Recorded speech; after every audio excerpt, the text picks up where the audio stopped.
Ya. Dan secara prinsip bagaimana pemisahan pada SPLC? Prinsipnya bagaimana? Berdasarkan kepalarannya. Prinsip pemisahan pada SPLC gimana? Berdasarkan kepalaran.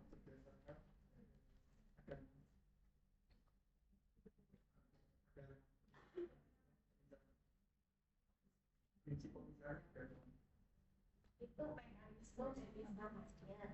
Kalau prinsip pemisahannya gimana? Berdasarkan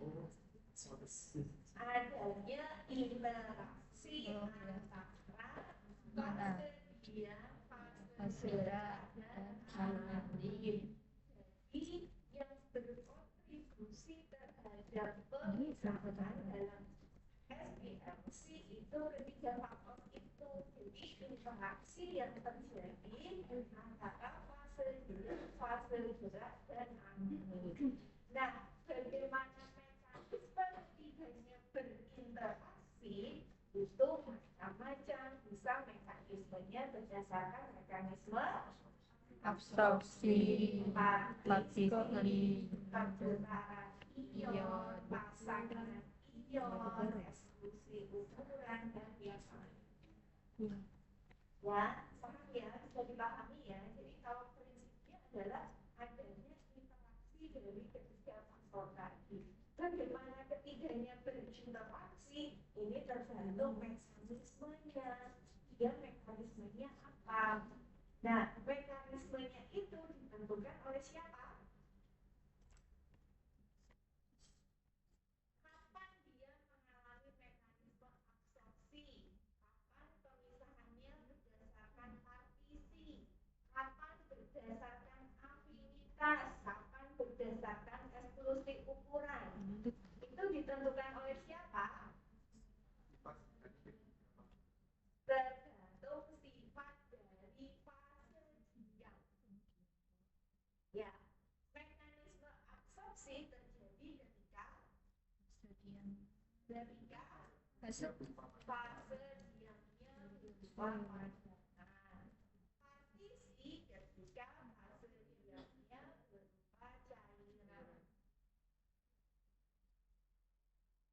Ya, kemudian ion exchange ketika fase diamnya berupa resin penukar ion dan seterusnya.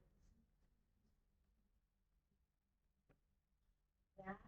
Nah, kalau berdasarkan sifat fase, ini sifatnya fokus di polaritas ya.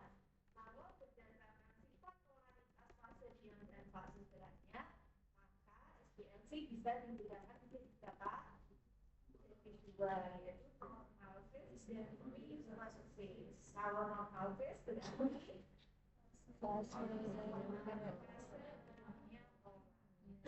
fase geraknya berkebalikan. Nah, reverse phase tinggal dibalik saja. Jadi ya normal phase. Supaya kalian nggak perlu banyak-banyak menghafal. Jadi dipahami saja salah satunya. Misalnya kalian pahamnya normal phase ya sudah.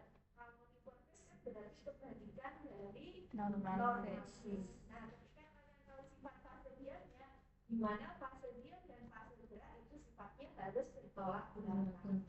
Jadi otomatis ya. Nah, kemudian selanjutnya kemarin juga sudah saya jelaskan beberapa. Kemudian untuk komponen LW-nya gimana? Untuk komponen LW-nya lebih banyak. Komponen LW berdasarkan komponen LW maka bisa dibedakan menjadi isopraktik dan gradien. Harapannya dijadikan gradien itu apa? Ketika berubah dari apa? Harapannya gradien di sana apa-apa harus ada dua sistem tuh. Ada isopraktik, ada gradien. Untuk pemisahan analitik yang kompleks. Kalau gradien kan komposisi LW-nya setiap satuan waktu tertentu itu akan berubah. Gimana dengan berubahnya komposisi? Harapannya apa? Harapannya apa? Sifatnya berubah.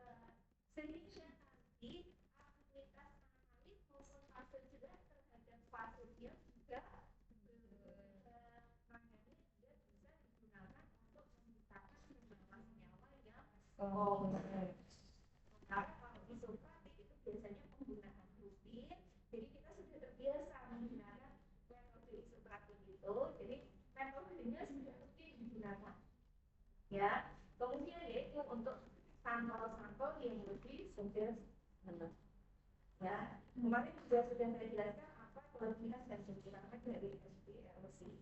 Nah, untuk hari ini saya akan menjelaskan mengenai instrumentasi dari suatu SPLC. Ya, yang perlu dipahami terkait dengan instrumen di sini bahwa suatu kromatografi itu intinya adalah untuk apa? Fungsi utamanya adalah untuk Pemisahan. Ya, nah dari pemisahan ini bisa dilanjutkan dengan apa? Deteksi. Nah, deteksi ini bisa untuk tujuan analisis maupun untuk tujuan Referensi. Ya, nah sekarang pemisahan. Ya, pemisahan. Dan tadi di awal sudah saya jelaskan bahwa pemisahan dari suatu kromatografi termasuk dalam hal ini SPLC itu ditentukan oleh interaksi dari fase dia, fase gerak, dan analis. Ya,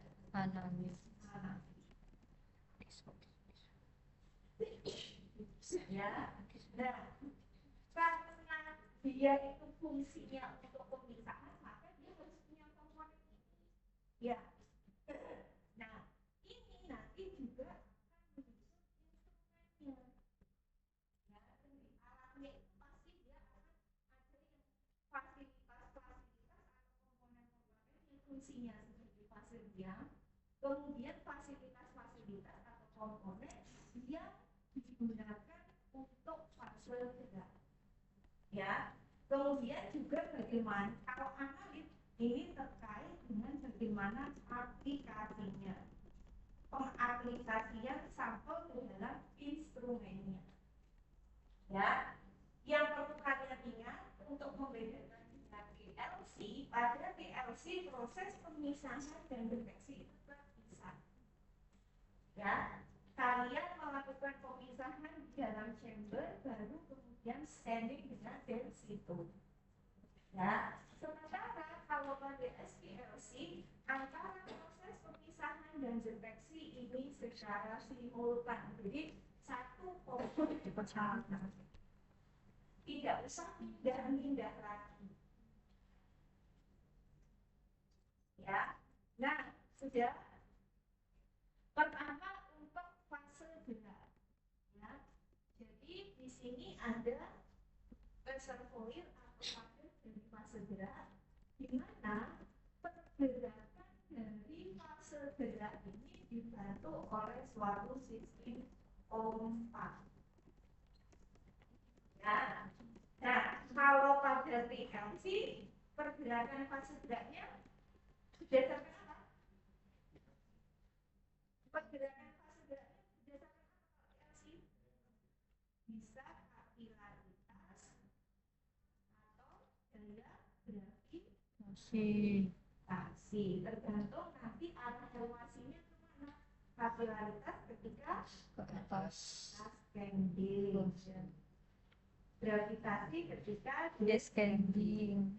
Nah, sehingga karena daya dorongnya adalah gerakan alami, ya, kita tidak bisa mengintervensi, ya kan? Kita tidak bisa ngatur berapa kecepatannya. Jadi ya sudah ikut daya alamnya saja. Nah, ini kelebihan dari SPLC, di mana pergerakan dari fase gerak itu dibantu oleh suatu sistem pompa, di mana kecepatan alir itu bisa diatur sesuai dengan kebutuhan.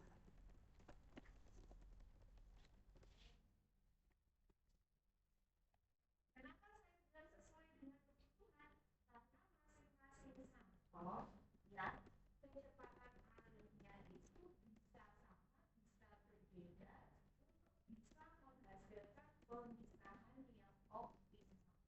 Jadi laju air di sini sangat berpengaruh pada hasil pemisahan.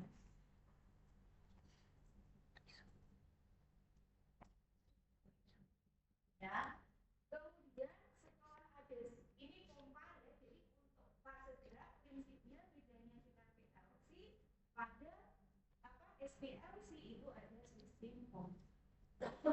Ya, dan yang selanjutnya untuk sampel.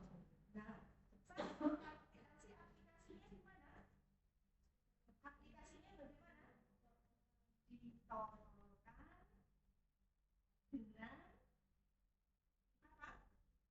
Pipa kapiler.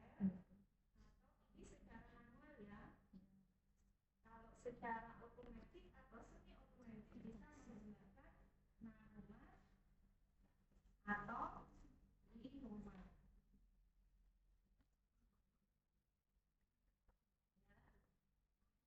Nah, sementara kalau pada SPLC di sini ada yang namanya injektor atau gerbang. Jadi sampelnya pengaplikasiannya dengan cara diinjeksikan. Ya kan? Kalian waktu praktikum sampelnya dengan cara diinjeksi kan? Nah, itu bedanya dengan apa namanya dengan PLC. Nah, setelah itu ya kenapa pompa fungsinya di sini sebelum injektor? Karena pompa ini kan fungsinya adalah membawa atau mendorong fase gerak supaya mau bergerak, ya kan? Makanya nanti sebelum kita injeksikan, maka fase geraknya harus dialirkan terlebih dahulu. Sehingga nanti ketika kita menginjekkan sampel, maka aliran fase gerak ini terus berjalan. Menuju kemana? Menuju yang namanya Nah, berarti kita sudah sampai pada yang namanya fase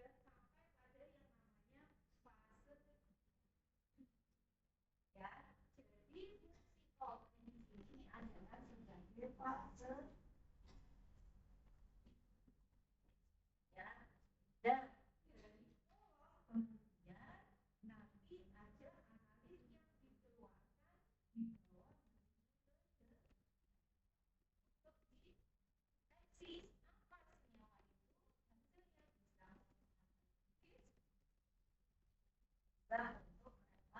hasilnya bisa dan untuk Kasih. Nah, ya, berarti nanti kalau instrumennya secara garis besarnya ada suatu sistem SPLC. Ya, jadi sebenarnya sama dengan PLC, bedanya adalah pertama untuk pergerakan fase geraknya dibantu oleh sistem pompa, aplikasinya sampel dengan cara yang tadinya ditolong, ya, kemudian fase diamnya yang tadinya berupa lempeng atau warna ini berupa pola. Ini kan sudah saya katakan di awal bahwa untuk SPLC antara pemisahan dengan deteksi itu terjadi secara berlanjut atau sinkron. Ya, sementara kalau pada PLC kita harus terpisah ya dari pemisahan baru kemudian kita scan. Itu ya. Nah, sekarang pertanyaannya, di mana proses pemisahan itu terjadi? Ini. Ini kan yang diinginkan sampel, ya kan? Sampel itu bisa terdiri dari analit dan matris. Pertanyaannya, di mana proses pemisahan itu terjadi?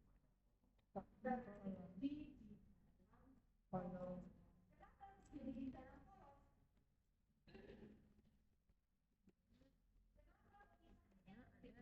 Sebenarnya sodium fosfor. Nah, sesuai dengan tadi bahwa prinsip pemisahannya itu adalah interaksi antara fase gerak, fase diam, dan fase gerak. Nah, ketiganya itu ketemunya di mana? Kalau tidak di bagiannya lain. Ya, jadi kalau kita lihat pada SPLC pemisahannya terjadi di mana? Di dalam kolom. Oleh karena itu, kolom ini biasa kita sebut sebagai jantungnya kromatofil. Ya, seperti halnya pada manusia, ketika jantungnya berhenti berdetak, berarti sudah tidak menyala kan? Sama. Ketika kolomnya itu kinerjanya sudah tidak baik, maka dia tidak akan bisa menghasilkan pemisahan yang optimal. Ya, dari sini bisa dipahami. Nah, sekarang saya jelaskan satu-satu untuk masing-masing komponen. Ya, jadi ini tadi sudah saya jelaskan bahwa di sini ada yang namanya untuk fase geraknya itu ditempatkan pada suatu solvent reservoir atau wadah dari solvent, bisa satu, bisa lebih dari satu. Kalau misalnya solvent reservoirnya cuma satu, maka dia hanya untuk elevasi yang mana? Kalau solvent reservoirnya hanya satu, berarti untuk yang mana? Untuk yang mana? Untuk yang sistem iso. Ya, karena kan hanya satu.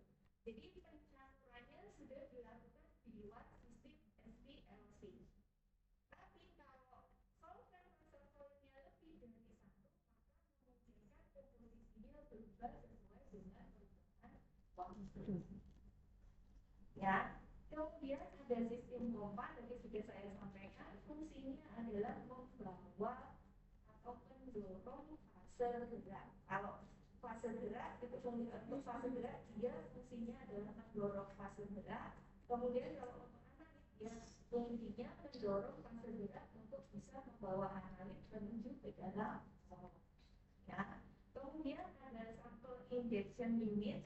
Ini biasa kita sebut sebagai injektor, yaitu tempat di mana kita mengaplikasikan sampel maupun standar.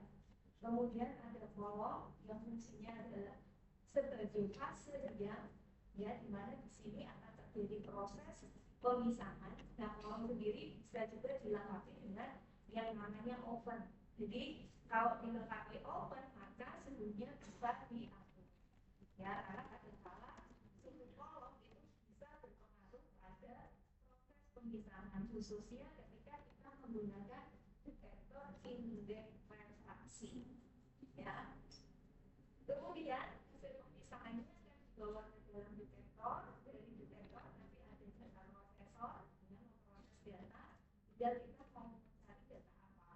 Ya, kemudian ada drain yang fungsinya sebagai wadah untuk sebuah ya.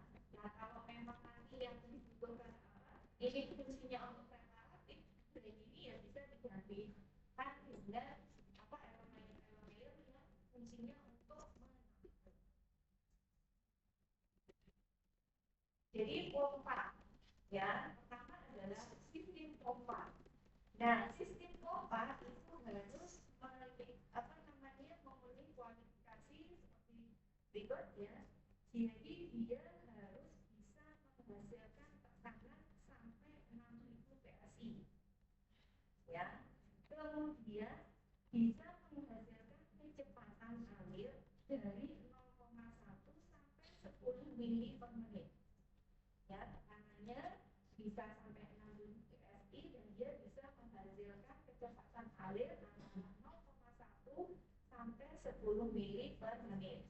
Kemudian yang dihasilkan harus seminimal mungkin, ya. Jadi sistem pompa dalam beberapa SPLC itu bisa menimbulkan respon seperti halnya pada noise. Ya, noise itu kan mengganggu, ya. Respon yang muncul yang harusnya respon itu ada ketika ada analit kan seperti itu. Nah, ini tanpa ada analit dia muncul respon.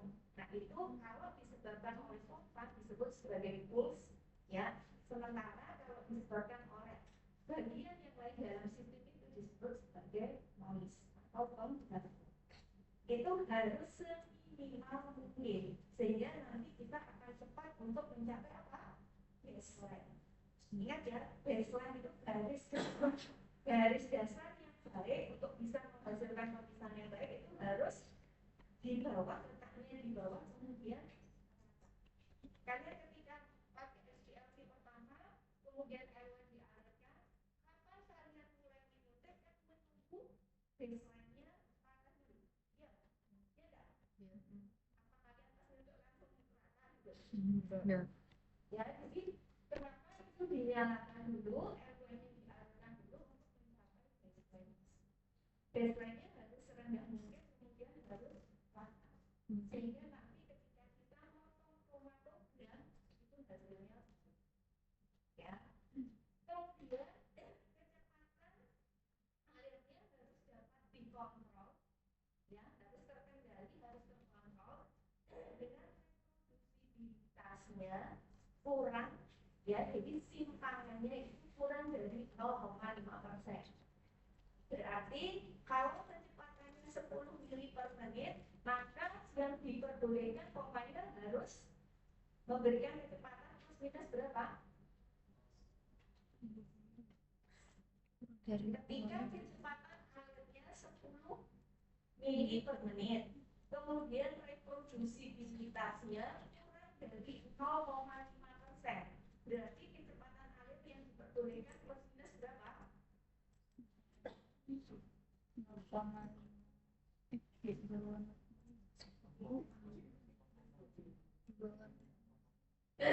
Yes.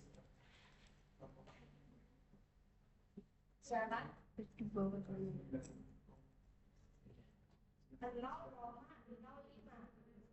Jadi plus minus 0,05 mili per menit. Ya, berarti 99,95 ya sampai dengan 10,05 mili per menit. Ya, itu yang diperbolehkan. Kemudian dia tahan terhadap proses korosi. Ya, kenapa? Karena dia akan berinteraksi antara kontak dengan airway, di mana sifatnya airway itu kan bisa macam-macam, dia bisa basah, bisa asam, bisa juga merah. Ya, di mana sifat-sifat itu bisa menyebabkan terjadinya korosi. Oleh karena itu, sistem pompa yang baik harus tahan terhadap atau resisten terhadap korosi. Ya, jadi intinya dia harus mampu memberikan daya kekuatan untuk mendorong pergerakan fase gerak ya, dengan kecepatan tertentu. Nah, ini adalah beberapa tipe dari kolom ya, mulai dari constant flow reciprocating pump, kemudian cylindrical pump dan pneumatic pump ya. Tapi yang paling banyak digunakan adalah yang reciprocating pump ya. Kenapa? Karena dia punya beberapa keunggulan ya, diantaranya adalah volume internalnya kecil ya. Kemudian dia bisa digunakan untuk tekanan yang tinggi ya. Kemudian dapat digunakan untuk industri gradient, karena tidak semua sistem pompa bisa digunakan untuk sistem gradient. Sementara reciprocating pump ini bisa untuk sistem gradient. Kemudian ini ya bisa menghasilkan kecepatan alir yang konstan ya.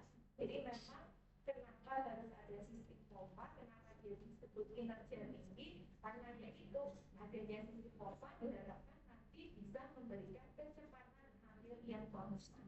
Sementara kalau pada PLC kan kecepatan alirnya tidak bisa konstan, tergantung pada daya dorong alami. Kemudian tidak dipengaruhi viskositas dari solvent maupun tekanan dari solvent. Yang selanjutnya adalah mixing unit atau unit pencampuran. Jadi seperti yang sudah saya jelaskan bahwa komponen airway itu tidak hanya terdiri dari satu jenis pelarut, ya, ada beberapa jenis pelapor.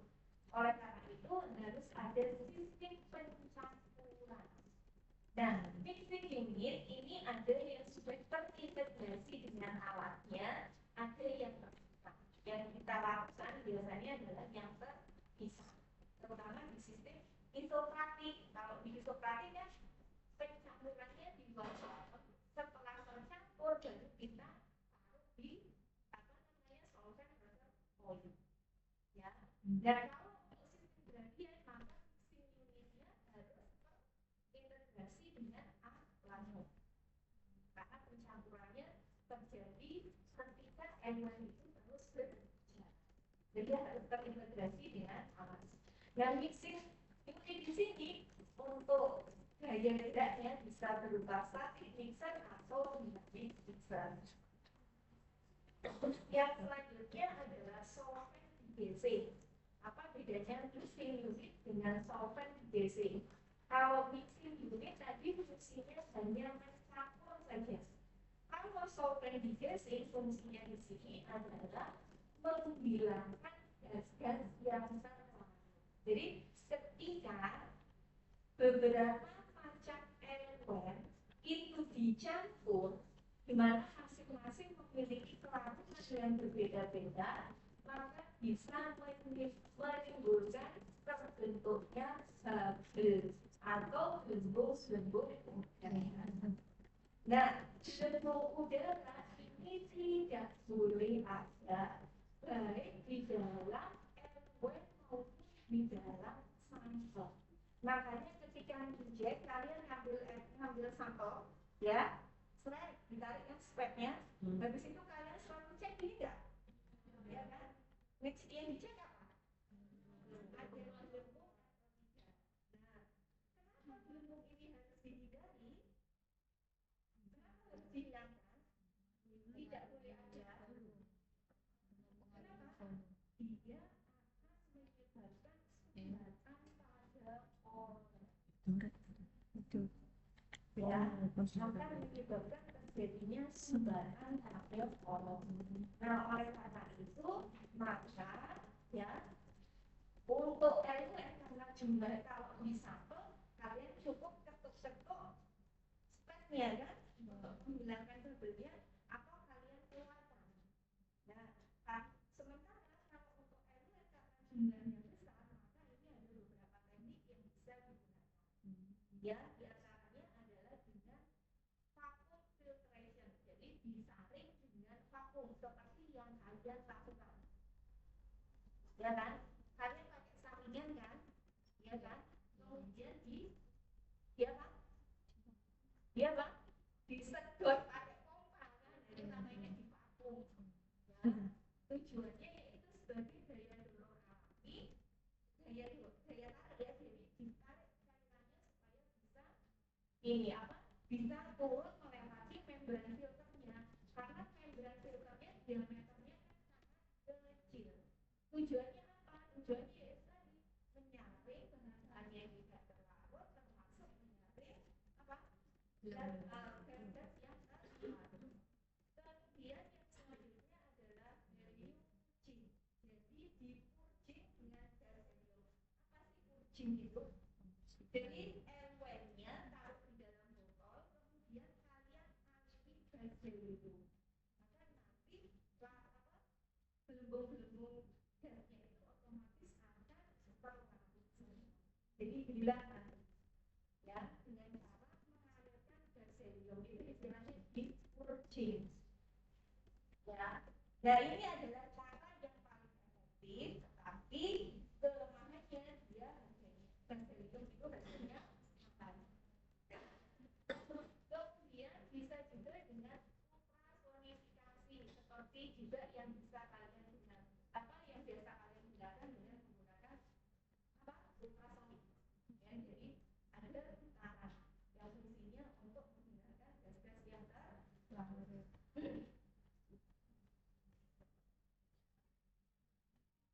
Nah, yang selanjutnya adalah injektor atau gelombang protein. Ya, nah ini adalah tempat di mana diaplikasikannya sampel. kita tolongkan. Sementara kalau pada SPLV kita injekan. Menginjekannya gimana? Dia namanya injektor. Ya. Nah, supaya menghasilkan hasil analisis yang optimal, maka injektor di sini harus memenuhi performa tertentu. Kinerjanya harus memenuhi persyaratan tertentu. Ya, yang pertama adalah dia tidak boleh meninggalkan sisa sampel. Ya, jadi tidak boleh meninggalkan sisa sampel di gerbang suntiknya. Jadi ketika disuntikkan semuanya harus masuk dibawa oleh aliran fase gerak. Tidak boleh ada unit yang tertinggal. Kemudian tidak boleh harus menyebabkan pelebaran kromatogram, ya itu harus seminimal mungkin. Ya, kemudian tidak perlu ada yang namanya adjustment, penyesuaian volume. Ya, oleh karena itu tadi volume yang tertinggalnya tidak boleh ada sehingga nanti yang kita suntikkan akan sesuai yang masuk ke dalam sistem detektor akan sama dengan yang kita suntikkan, sehingga tidak perlu adjustment lagi, tidak perlu penyesuaian volume lagi. Kemudian minimal loss, jadi jumlah yang hilang itu seminimal mungkin.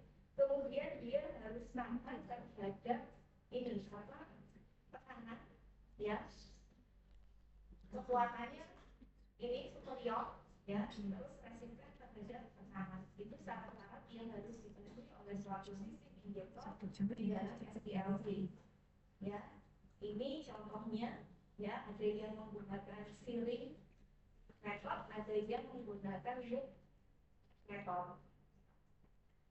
Saya langsung kepada alat untuk menginjeksikan. Di sini bisa dibedakan jadi dua, yaitu sealing injeksi dan auto sampler. Bisa membedakan antara sealing injeksi dengan auto sampler? Sealing injeksi dengan auto sampler yang paling pakai itu auto sampler atau sealing injeksi? Tapi siring 3 kali ya, soal siring 3 kali. Siring injeksi Ada soal siring apa untuk soal dari siring 5 kali. siring. Benar. Ini injeksi dulu. Yakin? Saya keyakinan kalian salah. Itu auto sampler. Makanya ketika kalian ngaku ngambil aja gitu kan. Dan kalian lihat skalanya enggak? Lihat enggak skalanya? Enggak kan? Saya masih Kalau auto sampler, ketika kalian ngaku pokoknya harus ketemu aja. Ini praktikum. oh Dilihat skalanya. iya.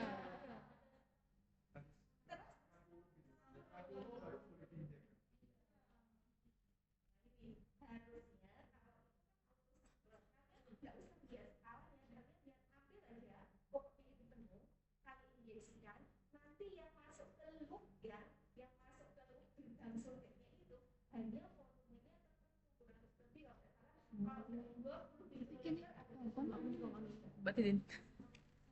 Ya, nah kalau yang siring injeksi itu ada setangannya. Nah, jadi kalian menyuntikkan sesuai dengan berapa volume yang kalian inginkan. Dia ada auto sampler. Ya, namanya auto sampler kan otomatis. Jadi nanti berapapun yang kalian injekan, yang masuk ke loopnya itu volumenya sudah tertentu. Itu ya. Sudah, yang selanjutnya adalah gerak. Ya. Nah ini kenapa masuk dalam instrumen, karena memang dia adalah komponen yang nanti berperan pada proses pemisahan.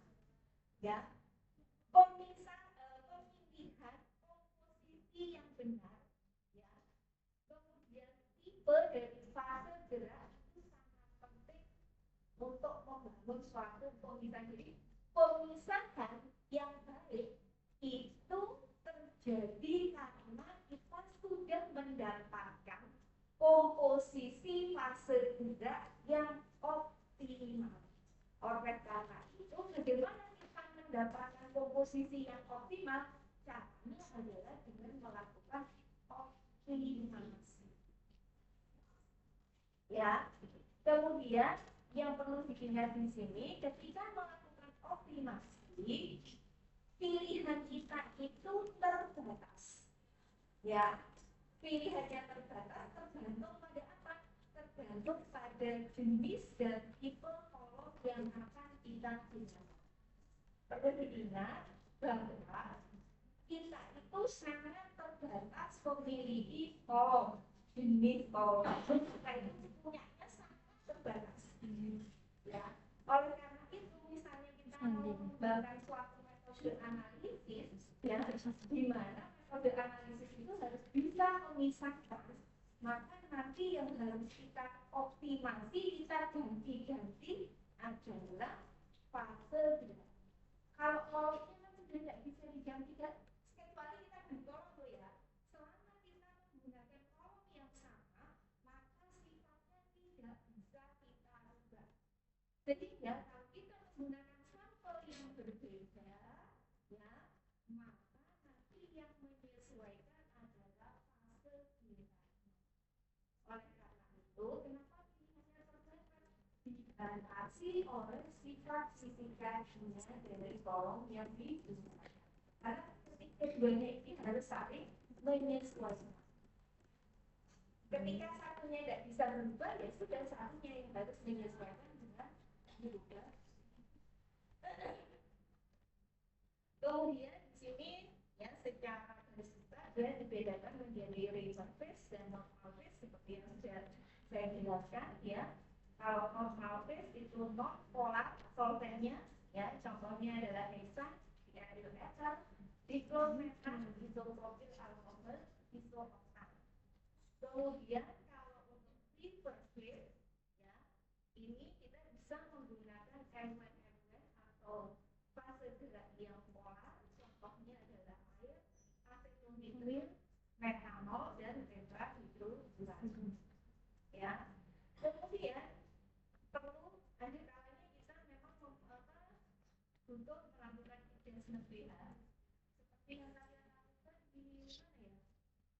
Tadi ya adjustment pH praktikum ada yang Kimia medisinal. Kimia medisinal. berarti juga ada kayaknya ya? Enggak ya? Dan Oh di ini penjaminan populasi semester 7 ya, adjustment pH itu untuk memodifikasi pemisahan ya. Jadi nanti ada MW yang perlu penyesuaian pH. Kapan pH-nya dibuat asam, kapan pH-nya dibuat ya. Intinya bahwa semua senyawa yang melewati kolom itu harus dalam bentuk molekul, tidak boleh dalam kondisi terhidrolis ya. Nah, adjustment pH ini biasanya tujuannya adalah untuk mempertahankan analisnya tetap berada dalam bentuk molekul, dia tidak terionisasi. Kemudian ini adalah fase gerak ya. Jadi untuk SPLC fase geraknya itu harus memenuhi persyaratan tertentu. Ya. Ini kaitannya dengan apa? Kaitannya dengan yang namanya pemeliharaan kolom. Karena fase gerak ini kan tujuannya selalu melintasi kolom. Nah, untuk menjaga kinerja dari kolom, maka harus bebas dari bahan-bahan yang tidak berhapus, gelembung-gelembung udara. Oleh karena itu, fase gerak yang digunakan dalam sistem SPLC itu harus mempunyai atau memenuhi persyaratan tertentu, terutama untuk grade-nya dia harus ultra pure atau SPLC grade, di mana grade-nya ini di atas analisis ya, grade-nya di atas PA. Sementara kalau kita pakai yang ini tidak mencukupi ya. Oleh karena itu, untuk meminimalisir komponen-komponen yang tidak larut sebelum digunakan, kita pakai jangan disangsi. Jadi tujuan penyaringan tadi bisa untuk menghilangkan gelembung-gelembung udara, bisa untuk menghilangkan komponen RW. Kemudian seharusnya tidak mahal ya, sebenarnya seperti itu, tapi sayangnya untuk SPLC grade itu harganya mahal sekali. Kemudian tidak korupsi, ya, terkait dengan walaupun tadi pomanya harus tahan terhadap korupsi ya, tapi bukan berarti LW yang digunakan boleh sembarang LW. Ya, seminimal mungkin harus bebas korupsi. Kemudian iner, ya, sifatnya iner terhadap sampel. Jadi fungsi dari fase gerak di sini hanya membawa, tidak boleh bereaksi dengan sampel. Paham ya? Kalau di bawah itu dia hanya kondisinya terlalu saja kan. Ketika terlalu berarti interaksinya hanya secara apa? Secara apa interaksinya? Secara spesifik. Di sana tidak ada reaksi kimia. Tidak boleh berinteraksi atau bereaksi. Oleh karena itu sifatnya harus iner. Kemudian selain memperhatikan dari apa kolomnya, maka pemilihan RW juga harus memperhatikan jenis detektor yang digunakan. Jadi kalau ditanya apa faktor yang harus dipertimbangkan ketika memilih RW, ya, yang pertama dari segi apanya? Kemurniannya, iya kan? Harus yang extra pure atau grade-nya adalah SPLC grade. Sebisa mungkin tidak mahal, non-koruptif, tidak iner, tidak bereaksi dengan analit, ya. Kemudian yang selanjutnya adalah harus memperhatikan jenis detektor yang digunakan, ya. Nah, misalnya kita menggunakan UV detektor. Nah, UV detektor ini berarti kan kalau UV detektor, UV-nya ini fungsinya sebagai apa? UV detektor, UV-nya sebagai apa?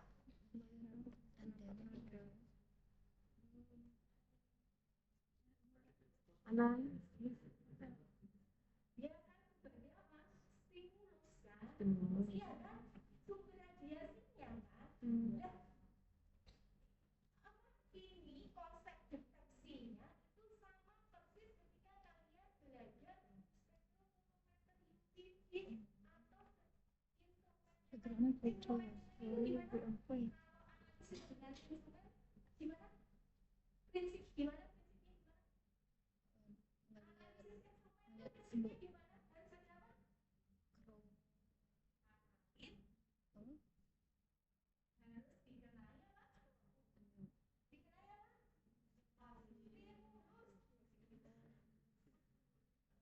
Ya.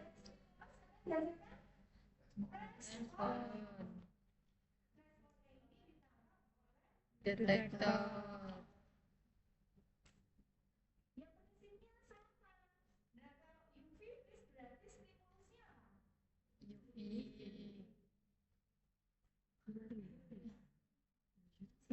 Sinar radiasi UV. Radiasi. Apa yang berat? Radiasi elektromagnetik UV. Oh, Radiasi elektromagnetik dengan panjang gelombang tidak menulis 105. lebar. Ada IR. Muncul. Nah, oleh karena itu maka nanti RW yang digunakan tidak boleh mengabsorpsi radiasi UV. Dia harus transparan terhadap radiasi UV. Berarti RW-nya harus bebas. Bebas apa? RW-nya berarti harus bebas. Bebas pengapar. Yang bebas berinformasi dijaga ketika dia akan memberikan respon ketika ada kesesuaian antara analisis dengan stimulus kan? Bagus.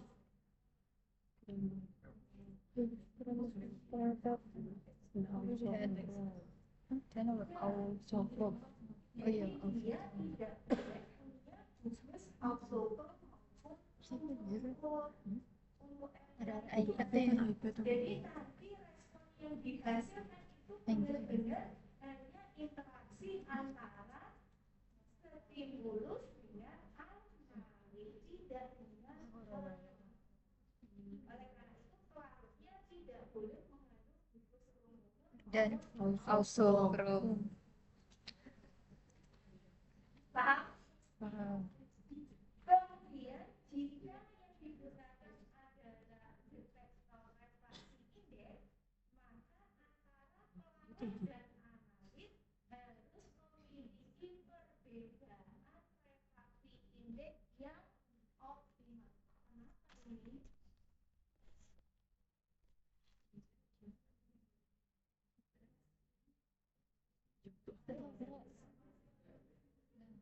Nah, itu itu Kan gini kan?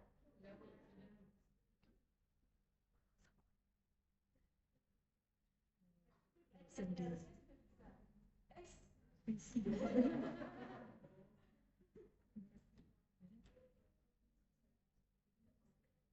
B. Tampil.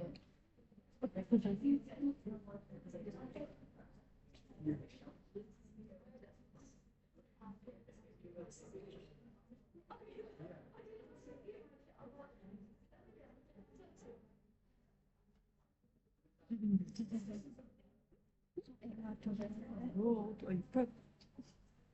Ya, tidak. Sudah. Yang selanjutnya saya agak ini ya, apa ketika yang digunakan untuk detektornya adalah indeks refraksi, maka keduanya harus memiliki perbedaan indeks refraksi yang sebesar mungkin ya. Jadi harus perbedaannya sangat besar antara dengan senyawanya yang menjadi target analisis. Kemudian kalau ini akan digunakan untuk berpulang ya untuk proses selanjutnya, maka ini dipersyaratkan solvent yang digunakan itu memiliki IPC yang rendah ya. Kemudian ini adalah contoh-contoh fase gerak dari golongan normal phase dan liver phase ya. Dari pola ini berarti urutannya dari yang paling hexa dibandingkan metanol lebih mana? Lebih pola mana? Dan semakin ke kanan semakin pola ya. Sementara kalau yang liver phase semakin ke kanan semakin non-polar ya. Jadi polaritasnya paling tinggi adalah air, sementara di sini yang paling non-polar adalah nah, kita kembali ke kolom. Kemarin sudah saya singgung sedikit terkait dengan kolom ya. Kolom di sini biasanya terbuat dari bahan stainless ya. Kenapa? Karena stainless ini lebih tahan terhadap korosi. Kemudian panjang umumnya antara 10 sampai 30 cm ya. Kemudian diameter internalnya antara 4 sampai 40 mm ya. Tapi untuk yang saat ini ada yang terbaru ya, dia punya performa yang lebih tinggi ya, sehingga diameter internal 1 sampai 4,4 mm. Kemudian partikel ukuran partikel penyusun kolom itu diameternya antara 5 sampai 10 mm ya. Kenapa di sini kolom ini spek ini yang harus dicantumkan di sini? Karena memang dari poin B sampai B inilah dia menentukan kinerja dari kolom. Dan saya jelaskan dulu di awal bahwa kinerja kolom itu tetap dipengaruhi oleh satu panjang kolom, yang kedua diameter internal kolom. Jadi kolom itu punya diameter internal, diameter yang bagian dalamnya ya. Jadi selain dari ini stainless sebagai packagingnya ya. Kemudian sudah saya sampaikan juga bahwa kolom itu terdiri dari partikel-partikel fase yang memiliki diameter Misalnya komponen penyusun kolomnya silika gel itu udah berarti dia terdiri isinya adalah silika gel yang memiliki diameter tertentu. Nah, ukuran partikel penyusun kolom ini juga yang menentukan bagaimana kinerja dari satu kolom. Nah, berdasarkan ini pemilihan kolomnya sama halnya seperti aeroprosesa, kolom juga bisa dipilih ya. Kita bisa memilih kolom asalkan kita bisa beli kan gitu ya. Tapi kalau nggak bisa beli ya sudah ada pilihan, berarti nanti yang menyesuaikan adalah fase tidaknya. Nah, ketika kita punya opsi untuk memilih ya, jadi apa yang harus dipertimbangkan ketika akan memilih kan gitu. Nah, yang jadi pertimbangan ketika akan memilih kolom, maka yang perlu kita perhatikan pertama adalah sifat fisika kimia analis yang menjadi target analisis. Ya, semuanya seperti itu. Perhatikan bagaimana sifat fisika kimia analis. Nah, kemudian bisa juga dengan cara trial and error, coba-coba, ya.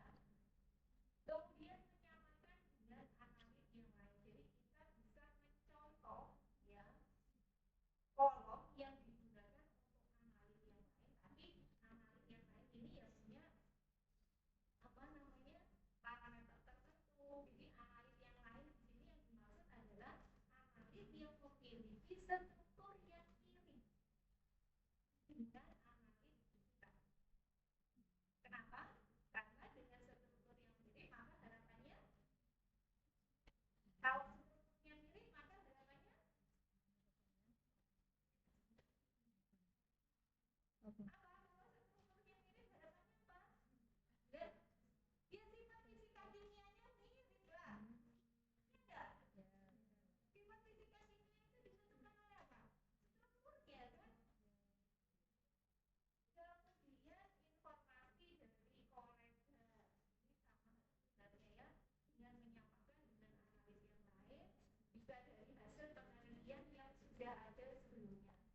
Cek juga kolomnya pakai analisnya, misalnya analisnya ini sebenarnya kita pakai kolom apa ya, seperti itu. Nah, ini macam-macam kolom. Jadi kolom itu ada yang tadi saya sudah jelaskan bahwa untuk analisis di SPLC itu tujuannya bisa kalau untuk analisis bisa beberapa. Oleh karena itu, karena kolom ini adalah jantungnya kromatografi, kolomnya juga harus memfasilitasi itu ya. Jadi ada kolom analisis, ada kolom preparatif, ada set kolom atau kolom pelindung. Nah, sekarang kita bahas satu persatu. Kolom analitikal. Jadi kalau namanya kolom analitikal, maka tujuannya adalah pemisahan di mana hasil pemisahannya akan dianalisis, gitu kan ya. Dan ini ditinjau dari ukuran panjang dan diameter internalnya kita bisa menggolongkan menjadi tiga. Yang pertama adalah kolom konvensional, yang kedua mikrobur, yang ketiga high field. Ya, sekali lagi karena ketiganya ini kolom tadi kinerjanya dipengaruhi oleh tiga faktor, maka yang membedakan ketiganya di sini juga tiga faktor itu tadi. Ya, yang pertama panjang kolom, yang kedua diameter internal kolom, dan yang terakhir adalah diameter partikel penyusun kolom. Ya, untuk konvensional panjangnya 10 sampai 20 cm dengan diameter internal 2,4 dan partikel penyusun kolomnya 10 mikrometer. Kemudian yang selanjutnya adalah kolom mikrobur, panjangnya 10 cm, diameter internalnya 2,4 mm, kemudian partikel penyusun kolomnya 5 mikrometer. Yang terakhir high strip, di mana dia punya panjang 6 cm, ya, diameter internalnya 4,6, hampir sama dengan konvensional, ya. Kemudian yang berikutnya adalah partikel penyusun kolomnya 3 mikrometer. Nah, untuk kromatografi yang di sebelah kanan itu menunjukkan bagaimana kinerja masing-masing kolom, ya, mikrobur. Jadi konvensional dibandingkan mikrobul, konvensional dibandingkan high speed. Dari sini kita juga bisa membandingkan antara mikrobul dengan high speed. Nah, ya sekarang bandingan ya kalian yang menjelaskan nanti bagaimana perbedaan atau ini sudah apa keunggulan konvensional dibandingkan mikrobul, apa keunggulan mikrobul dibandingkan dengan high speed, apa keunggulan konvensional dengan high speed atau sebaliknya. Ayo silahkan didiskusikan, kemudian kalian coba jelaskan. Konvensional dibanding mikrobul dulu, konvensional dibandingkan high speed, kemudian high speed dibandingkan dengan mikrobul. Jadi nanti masing-masing pasti ada kelebihan dan kekurangan. Silahkan kalian simpulkan dari data kromatogram yang ada di sebelah kanan.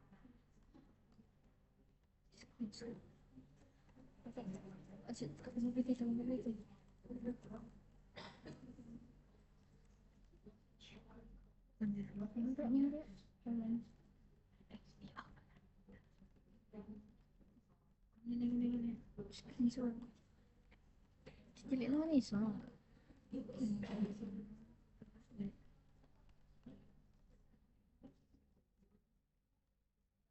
Akan lebih Lebih nilai N-nya akan lebih besar yang mana? mikrobul nggak sih? Yang mana yang lebih besar, mikrobul atau konvensional? Mikrobul. Yang mikrobul lah. Terbalik dengan lebar dasar puncak. Lebar dasar puncak di mikrobul lebih Kecil, tidak kalau sempit. nilainya Hanya lebih pas sudah berbanding lurus balik terbalik. berbanding Banding. Terbalik. berbanding terbalik. Kalau N-nya besar berarti hanya Kecil. Kecil. Nah, oke, sudah. Sekarang bandingkan konvensional dengan yang high speed. Sudah ya? Berarti mikrobul dibandingkan konvensional, kromatogramnya lebih efisien dari segi nilai N dan nilai K. Kalau nilai TR-nya gimana? Lebih cepat masuk Sama. 10 menit. Iya. Terus nilainya nilai N. Konvensional high speed, operasinya lebih cepat high speed. Konvensional dibandingkan dengan yang high speed. lebih cepat. Lebih cepat. Nah, waktu reversinya High speed. high speed lebih Cepat. lebih Cepat. Kecil. ada Oh, cepat kecil. Lebih kecil. Kecil. Kecil. Lebih besar itu. Pendek, dia kecil. Kecil. Kecil. Ya. high speed. Kemudian Cakep loh, kira-kira. untuk N-nya Nana. Lebih besar. N itu ditentukan oleh nilai apa saja? Lebar. TR dan lebar dasar Puncak. dan W. Ya kan? Kalau TR-nya lebih kecil, maka nanti N-nya gimana? Lebih besar. N-nya lebih besar atau lebih kecil? Lebih besar. Terbalik TR sama N. Berbanding terbalik. Lurus. Dasar puncak berbanding terbalik. Berarti N-nya Kecil. Speed yang kecil. Besar. Besar high speed. Konvensional.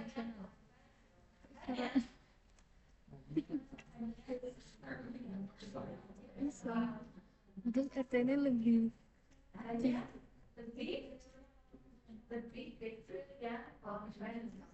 N-nya Berarti secara efisiensi programnya lebih efisien yang konvensional. Tapi kalau dari segi waktu analisisnya bagaimana? lebih high speed. lebih Ya, kecil. dia hanya butuh waktu tidak lebih dari 2 menit. Persennya ketua. Ya. Kemudian apalagi kalau kebutuhan kuenya lebih sedikit yang high speed, ya kan? Kalau tidak sampai 2 menit, artinya tidak sampai 10 menit, ya enggak? Sementara yang konvensional dia lebih banyak kan? 10 menit. Berarti high speed kelebihannya dibandingkan konvensional apa? Volume Lebih cepat. lebih sedikit. Dibandingkan dengan high speed. Ini dia. Dia kayak closer. Mencapai lebih sempit mikrobar penggunaannya. Apa lebih cepat? Volumenya lebih kecil dari fiber.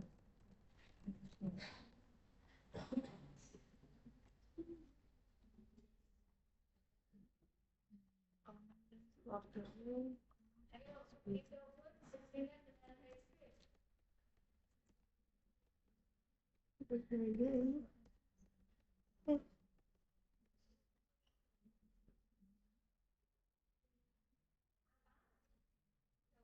Waktu analisisnya gimana? Cepat high speed. High speed. Gimana? Lebih sedikit mikrobar. Efisiensi kromatogramnya gimana? N Dari N H N-nya berarti lebih besar yang mikrober kayaknya. N-nya pasti lebih besar Yang mikrober high speed kecil. lebih besar. Gimana? Tapi berbanding lurus dengan waktu retensi, lebar dasar puncaknya itu lebih kecil. Gimana lebar dasar puncak dibanding Terbalik. N ya. Jadi mikrobul itu apa namanya? Dia kelebihannya dari aspek penggunaan airway, kemudian efisiensi kromatogramnya. Sementara dari segi itu kelebihannya pada waktu analisis. Nah, terus konvensional apa kelebihannya? Apa kelebihannya konvensional? Kelebihannya Murah. ya, tapi kayak apa deh? itu ya, itu tadi ada 9 jenis kolom analisa. Jadi kita mengenal 3 jenis ya. Ada konvensional, ada mikrobul, ada high speed. Profesional lebih murah.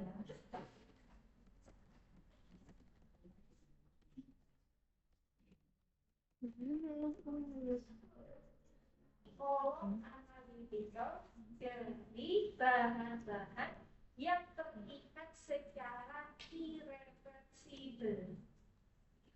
Paham ya? Jadi dia fungsinya mengikat atau menjebak bahan-bahan yang terikat secara irreversibel supaya tidak masuk ke dalam kolom analytical.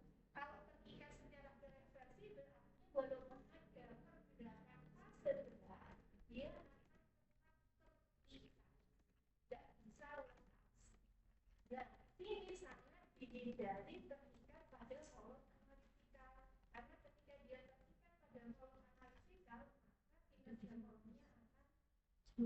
kolomnya akan turun. Ya, kan bisa menyebabkan terjadinya sumbatan pada itu namanya gas kolom atau kolom pelindung.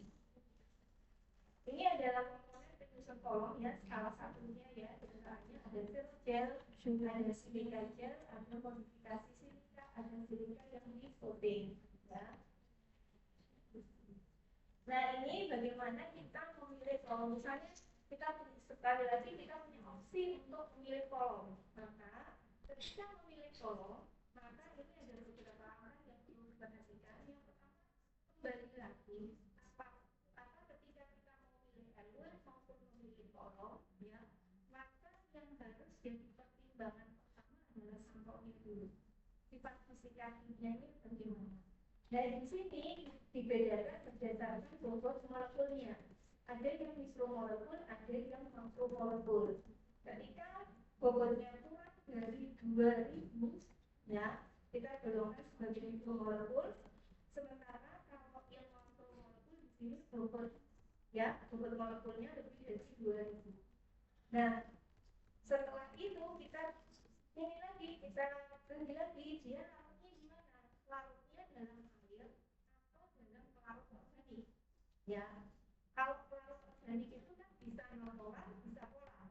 Oleh karena itu, nanti misalnya dia larutnya di pelarut organik, kita lihat larutnya gimana? Heksan, metanol air, metanol, asetonitrit atau asetonitrit air atau tetrahidrofuran. Ya, kalau misalnya dia larutnya di heksan, maka kita pilih yang mana kolomnya? Pilih yang mana kolomnya? Yang non-polar.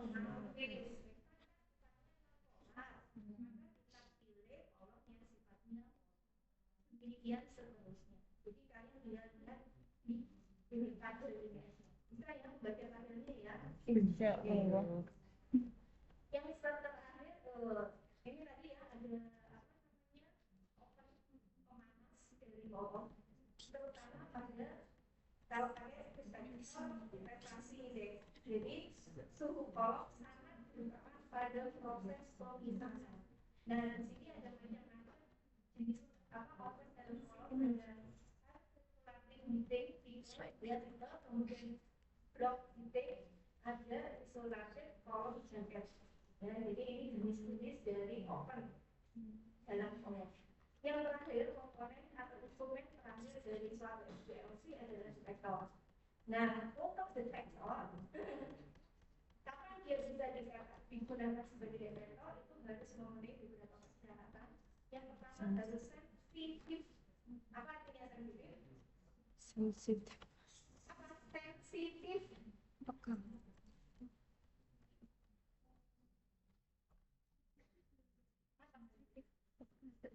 Maaf, tangan saya pakai kasih. Jadi bisa memberikan data ketika amannya terjadi batas deteksinya sangat kecil. Dia mampu mendeteksi dalam ukuran sekecil mungkin, itu namanya sensitif. Kemudian selektif, ya selektif artinya detektor itu mampu mendeteksi adanya suatu analis tanpa adanya gangguan komponen lain. Jadi walaupun sampel itu isinya bukan bagian analis yang menjadi target analisis, tapi dia bisa membedakan mana analis, mana analis.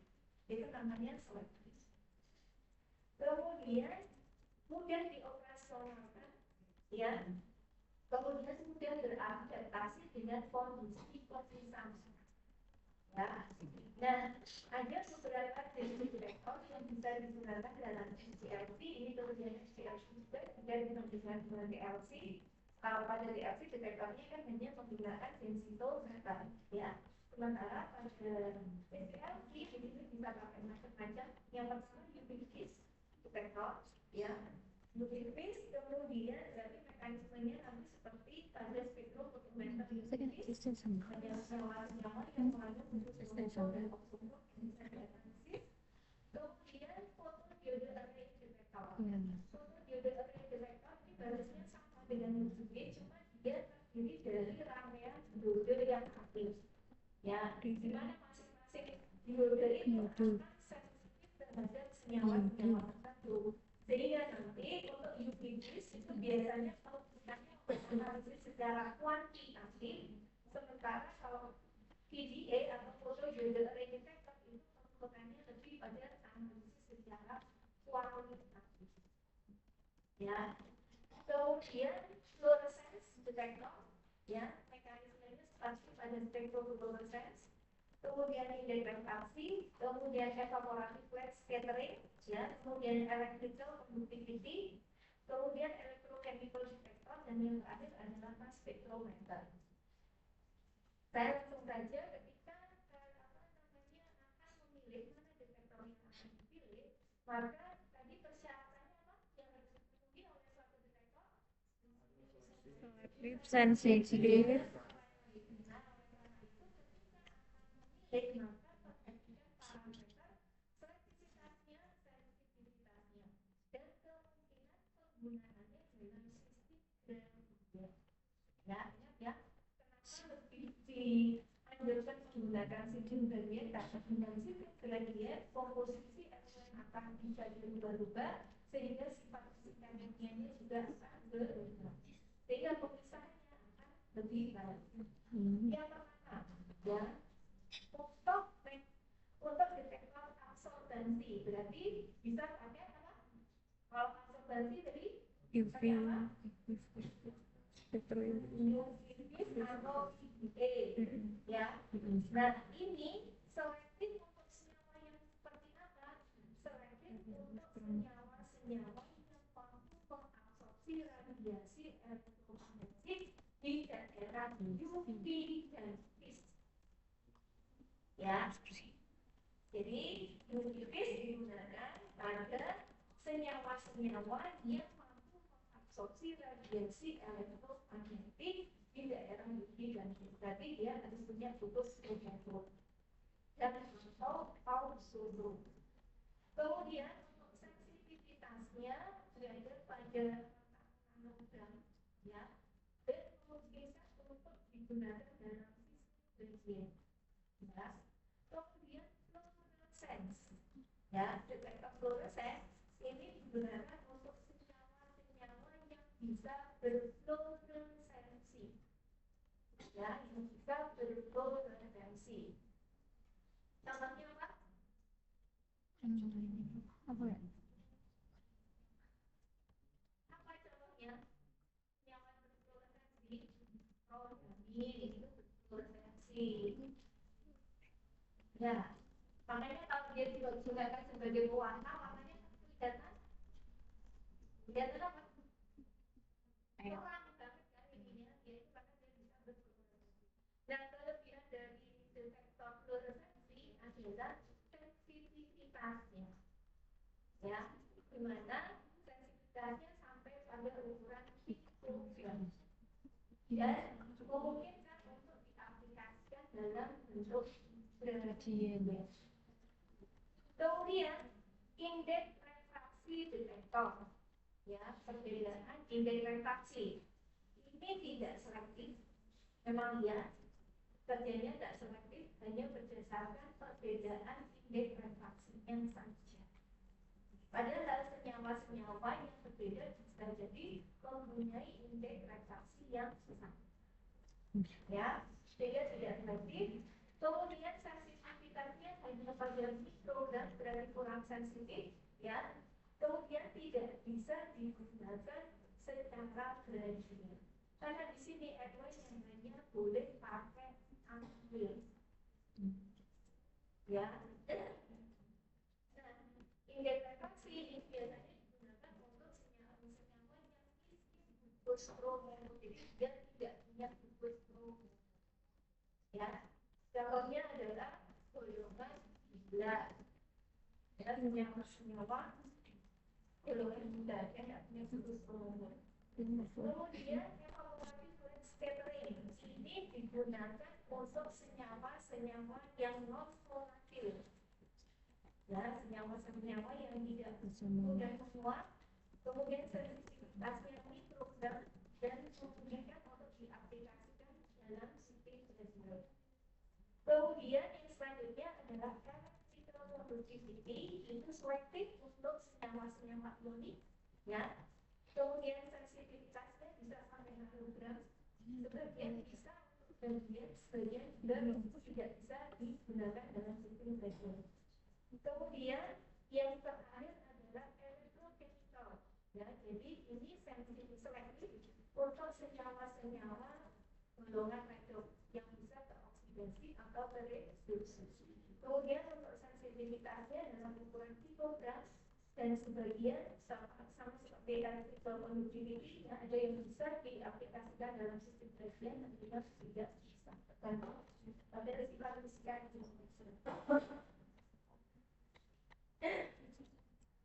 sudah dari sini ada yang mau ditanyakan saya kurang dapat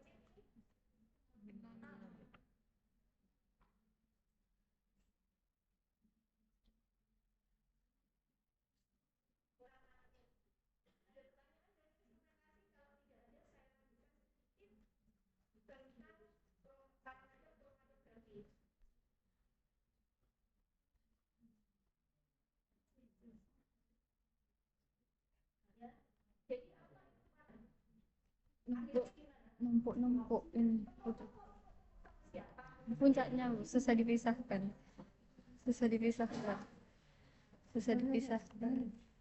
tadi pemisahannya terjadi di mana? di kolom ya kan? Berarti interaksi ketiganya ini terjadinya di dalam kolom kan? ya Berarti dia cepat keluar dari kolom berarti apa? interaksinya benar oh sehingga kalau interaksinya sangat cepat pemisahannya sudah iya jadi dia nggak sampai berinteraksi lama dengan si namanya kolom sudah keburu dibawa oleh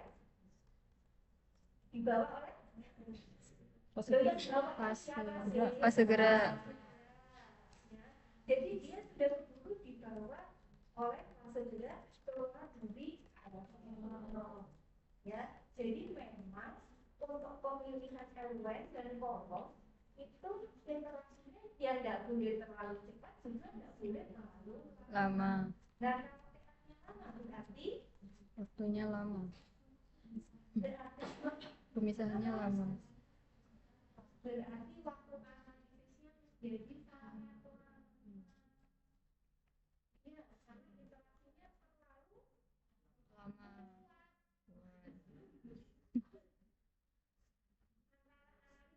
ya sehingga si fase geraknya bawahnya sulit untuk bisa sampai keluar dari itu ya jadi